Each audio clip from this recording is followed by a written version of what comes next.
আসসালামু আলাইকুম দর্শক।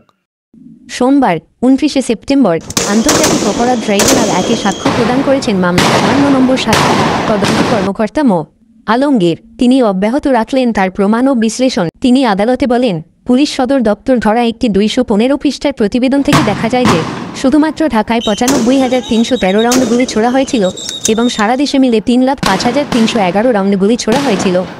এই ক্ষেত্রে ব্যবহৃত অস্ত্রগুলোর মধ্যে ছিল LMG, SMG, Chinese rifle, shotgun, revolver, pistol ইত্যাদি।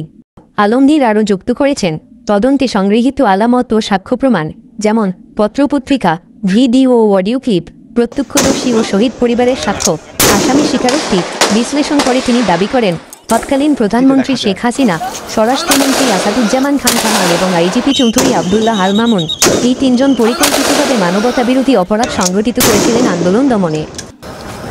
তিনি বলেন, ২০২৪ সালের ১ জুলাই থেকে ৫ আগস্ট এই সময়কালে একাকের বিরুদ্ধে নিরীহ, নিরস্ত্র ও শান্তিপূর্ণ ছাত্র জনতার উপর প্রাণঘাতী অস্ত্র ব্যবহার নির্দেশ, উস্কানি, অপহরণ, মিথ্যা মামলা, নির্যাতন, সংবেদনশীল তথ্য বিকৃতকরণ, মৃতদেহ দ্রুত দাফনের ঘটনা এবং অন্যান্য ভয়ঙ্কর কার্যক্রম সংঘটিত হয়। সাথে থাকার জন্য ধন্যবাদ দর্শক। আসসালামু আলাইকুম।